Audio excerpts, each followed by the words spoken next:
Alright, Mother. It's not Sunday.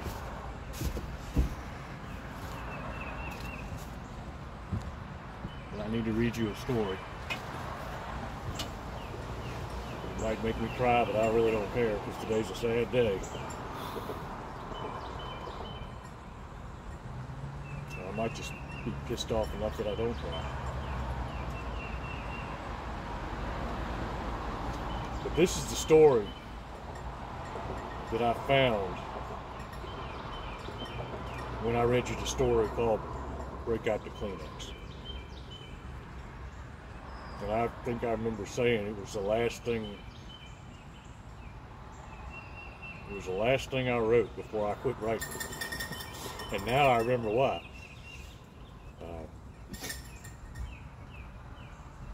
Because I didn't feel like anything I wrote reached anyone or affected anyone. The message that I was trying to send to people just wasn't being heard.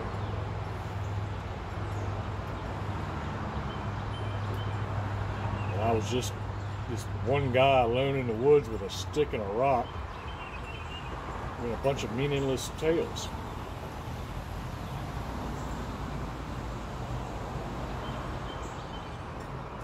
But when I found this story,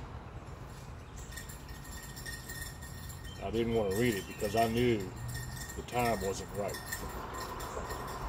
But I knew the day would come when it would be appropriate to read it. And unfortunately, that day is today.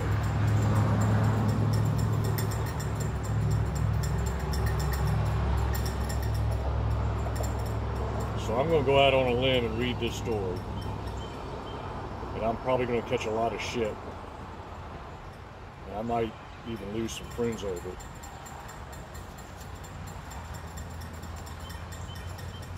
But this is my effort to solve, by example,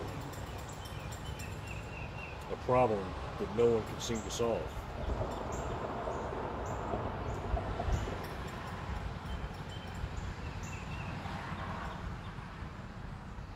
If anyone that watches this dumb shit that I put up thinks that this story has any validity whatsoever, any part of it,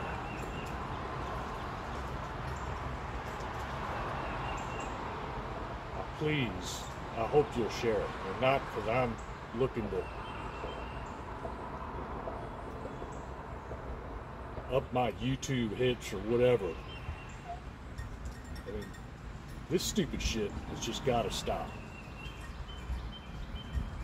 And the debate is already starting, and they're already fucking it up.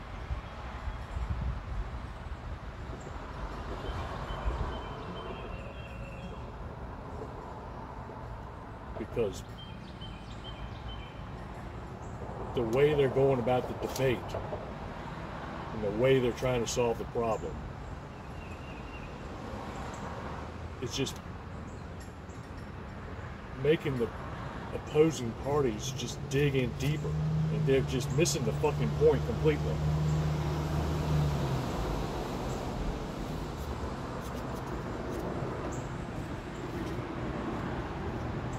Anyway, so I'm gonna read this fucking story. It's gonna cost me some friends, I guess.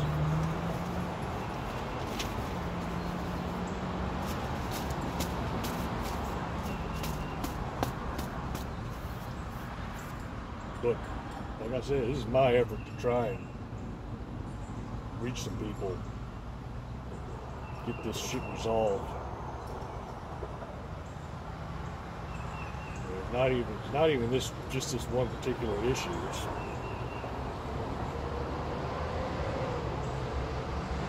everything.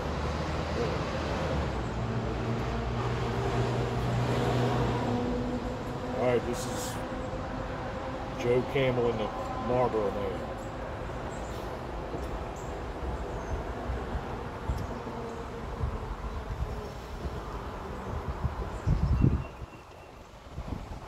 Oh, I'm gonna fucking regret this.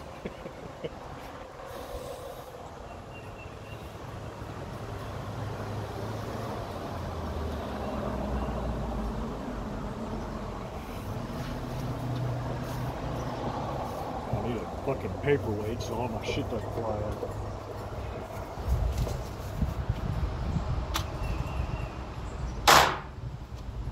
Alright. No camel in the Marlboro Land. A cowboy rides a camel into a bar and says, "Hey barkeep, give me 3 beers." Sounds like the beginning of a good joke, doesn't it? Well, it is. But when you get to the punchline, we find out this is no laughing matter. Turns out the joke is on us.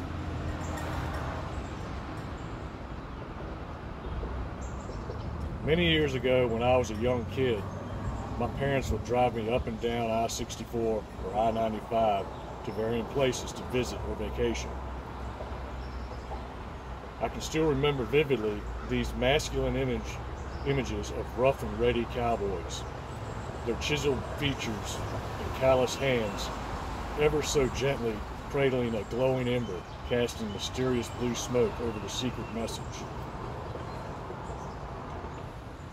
Then there was Joe Camel, arguably one of God's ugliest creatures, dressed like Sonny Crockett from Miami Vice, surrounded with beautiful women shooting pool, and that ever-present smoking fag barely kissed between his lips.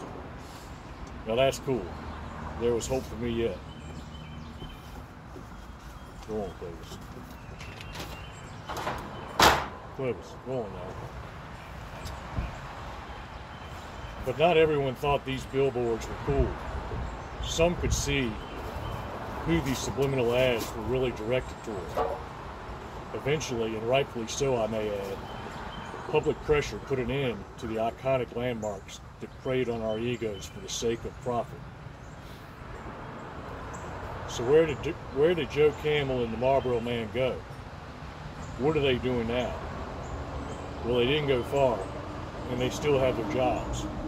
They just wear different costumes.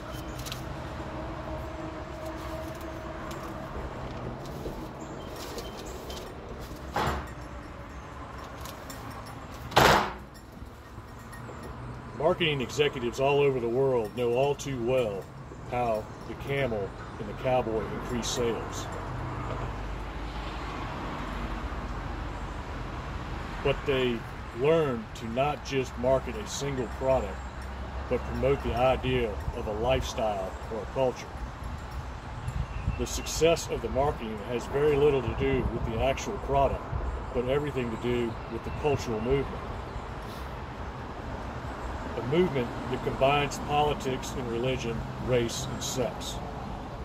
When you can effectively target those 4 things simultaneously, you are catering to one's ego on a whole, not simply what one may want to buy. When you can influence someone's ego, you control their identity. You tell them, not ask them, how to look, what to think, where to go, and how to get there. It's subliminal propaganda at its best. Forget about selling cigarettes to teenagers. Now you can sell hip waders to a duck. You just have to package it as part of his identity. The really sneaky, underhanded thing about this kind of marketing is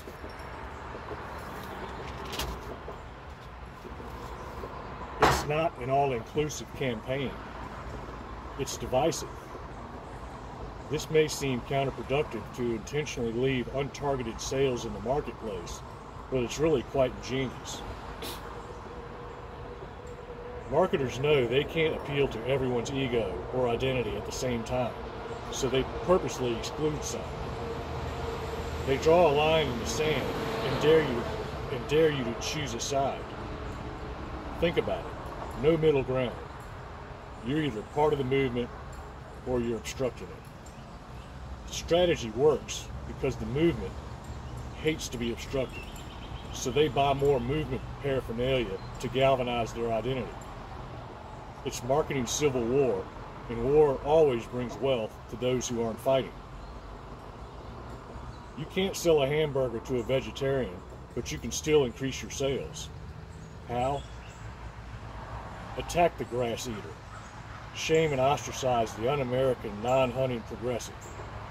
Create a red-blooded, meat-eating, all-American campaign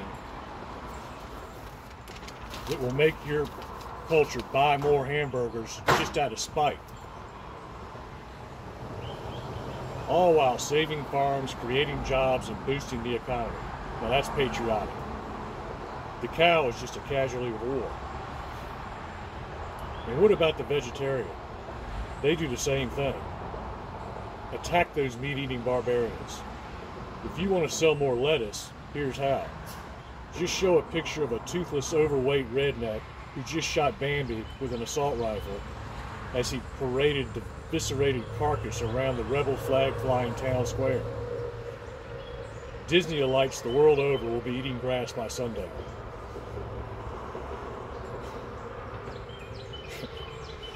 I just lost one or two friends.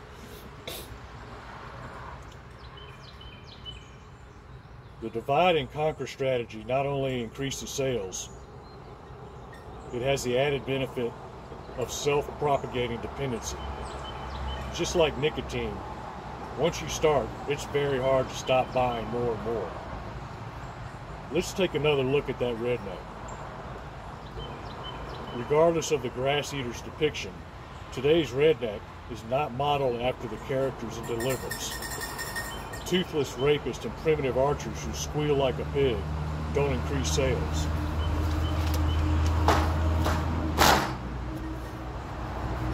Today's redneck is a conservationist, a southern gentleman. Advertisements marketing today's hunting necessities show a chiseled jaw man with 3 days scruff, trickle of sweat on the brow of his 1,000-yard stare. His computer-generated techno-camouflage makes him almost invisible, except for his numerous gadgets. Rangefinders, heat-sensing blood trailers, and video cameras to document his conquest. His tree stand is the pinnacle of lazy boy recliners in the sky, and his bow and arrows are so technologically advanced they would not be recognized as such by Ishii or Art Young. This advertisement may be promoting a singular item, but in totality, it is promoting a dependent culture. For in order to be successful and reach the rock star status of the man in the poster, you have to have all that crap he has. Cha-ching. Fuckers.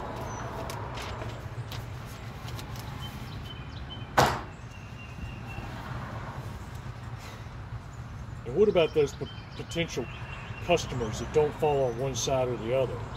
They're not grass eaters or rednecks, because they don't seem to fit in any category. They hate all the categories, creating their own culture. Who markets to these lost ones? Well, you have to go back to the bar to find out. When the Marlboro man hops off his camel, he throws his hat and bandana on the floor. Then he reaches in the saddlebag and pulls out an AR-15 and a camouflage hat. Then he announces with a sudden drawl, "You know, Joe, cigarettes are out. I got a new job as a millennial redneck. Now I can influence a lot more people than before." Just lost another friend.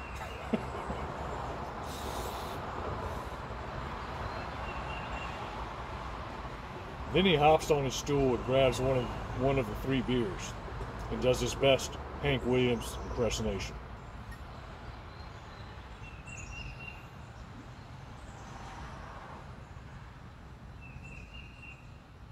Joe Camel then throws his Ray-Ban sunglasses on the floor and disrobes from his pastel Italian-made suit to reveal his new costume of all black. He too reaches into the saddlebag.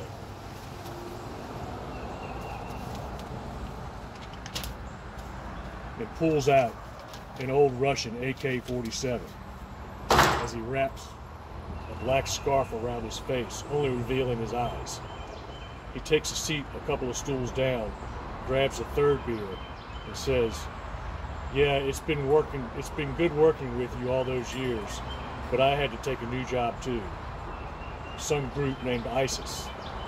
They want me to reach as many people as I can as well. Looks like we'll be competitors. Yeah, looks that way, replies Red. What exactly are you promoting, Red? Well, we're supposed to be the new mechanized dependent hunting conservationist, but really we're just paramilitary militia that hates anyone opposed to us. There goes the rest of my friends. Oh well, fuck.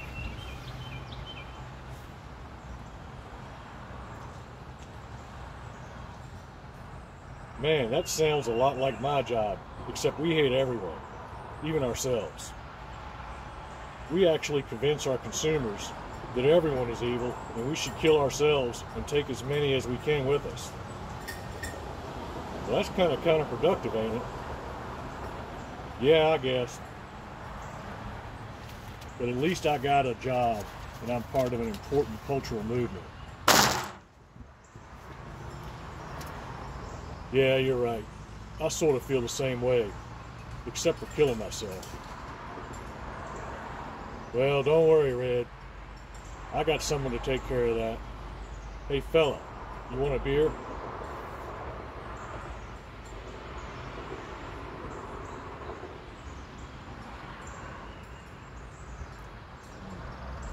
Well, that's not much of a punchline, and I'm sure no one is laughing, because as I said, the joke's on us. But it should make you wonder. Have you been influenced to take a stand on one side or the other? Not only with regards to gun control or terrorism, but in every aspect of your life. Do the things you believe in the stands you take, come of your own free will, or have you been secretly groomed for the position? It's a very scary realization to think of all the influence that have potentially molded your entire personality. Art, music, TV, news, teachers, leaders, the sun, the moon, and the stars. It's endless and unavoidable.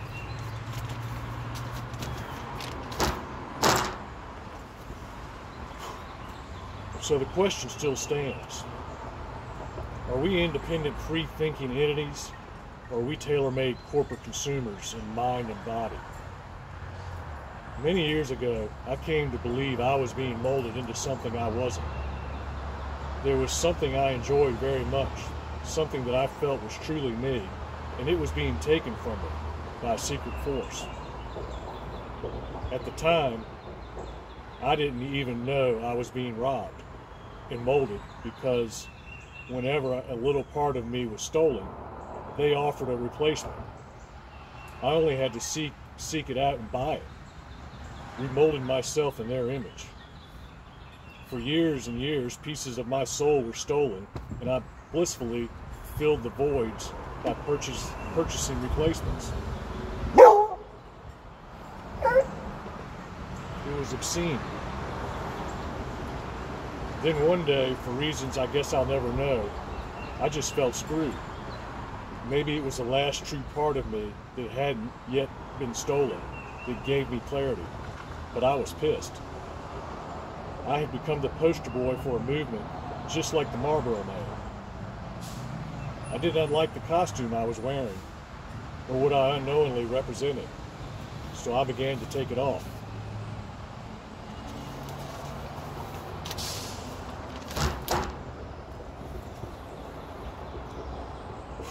Every time I threw away part of my old costume, a piece of my true self was revealed, and parts of my real beliefs became clear. Eventually, I was free of all corporate trappings and propaganda, stripped bare like some Stone Age man whose only thoughts and actions were of his own making. I started my own campaign. It was not subliminal propaganda, but in-your-face truth. I drew my line in the sand and showed people how to cross it, but very few ever did. They were all tailor-made consumers, part of the movement. They may never again know their true self, have independent thoughts, or be able to scratch that line out of the sand and just stand together. Fuck me.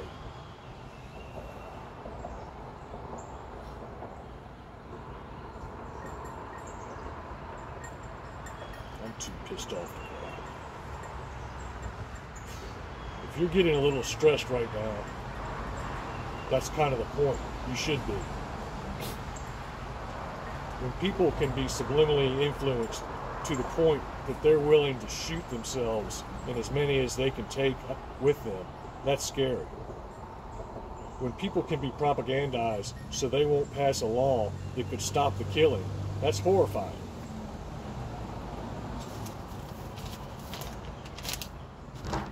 Now I've lost all my friends and I'm making enemies.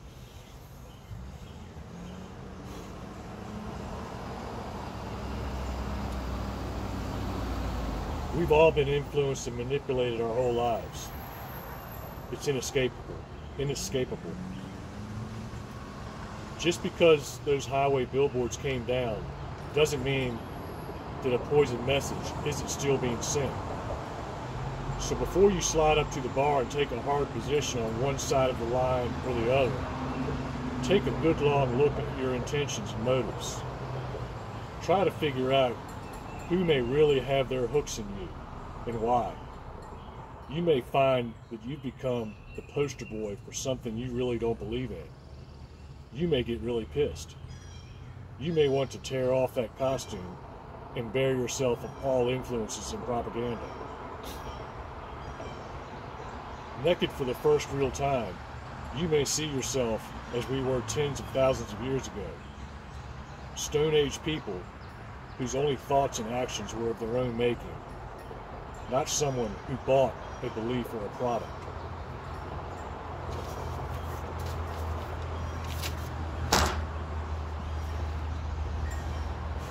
To be a free thinker, you have to start from a place when your mind is free of influence. You have to start at the beginning. A man who picks up a stone and says, "What's this doing here? It belongs in the driveway," is not a free thinker. He has been programmed to buy a hammer or a knife or a steak. He thinks he chooses to do these things, but the choice is not his. He will go to the bar and drink a beer with the character he thinks most likely resembles his thoughts and beliefs. In reality, he goes to the bar to emulate the thoughts and beliefs of the character he seeks because he needs to be told what to do and how to think.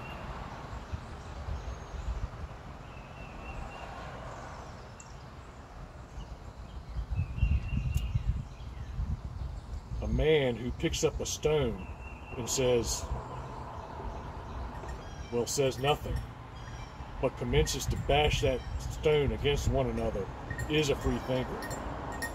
He knows the secret inside that stone, and he will use that secret for far more than gravel.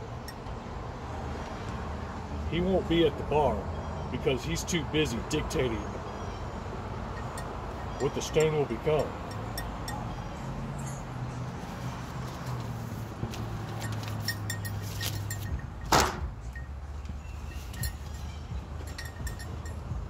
Cowboys and camels hate free thinkers. They hate them because free thinkers see through their costumes and will never be consumers of their propaganda. They hate them because free thinkers spread truth and prosperity, not lies and dependency. But most of all, camels and cowboys hate free thinkers because they can take that rot and turn them into a tasty meal in short order.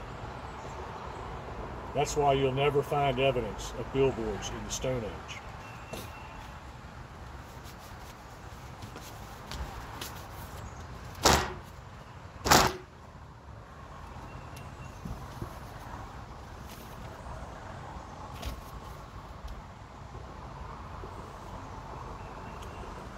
So just to give you another example of what I'm trying to express in that story. Last week,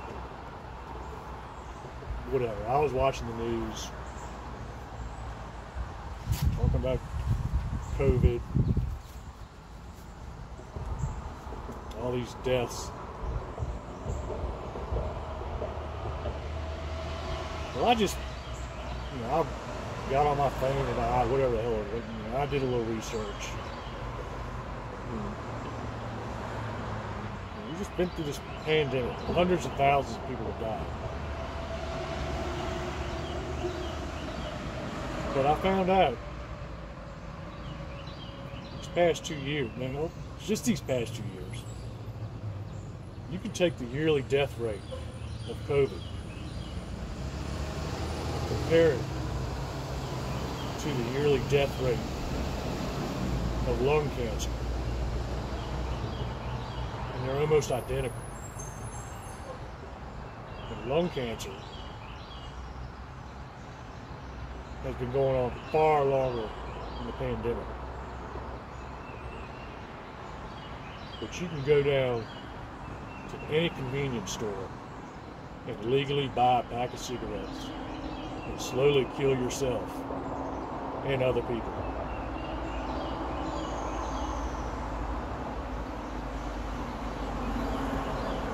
But there ain't nobody out there raising holy hell trying to stop selling cigarettes for lung cancer.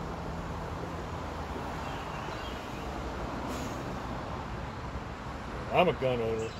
I'm planning on staying a gun owner, and I got lots of guns. But I don't need that gun to define who I am. I don't need that gun to kill the cancers that try to infect me. That's what that fucking rocket's for.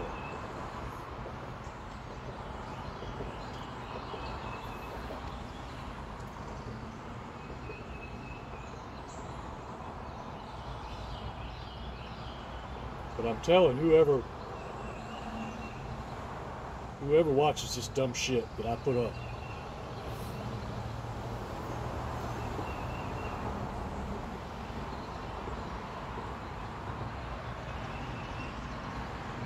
I'm telling them right now, if you divide and separate and compartmentalize,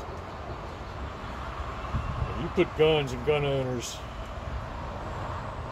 in a box and attack what they truly believe is part of their core being, you are only going to galvanize them together.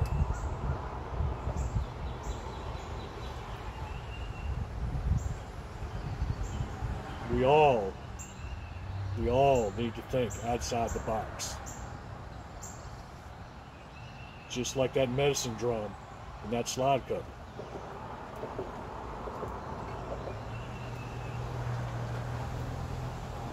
We need to bring everyone together in a circle as a whole and not box them out. We need to think about what really intrinsically motivates us and what really intrinsically demotivates us. Otherwise, we're never going to stop these school shootings. And we're going to be digging a whole lot more boxes.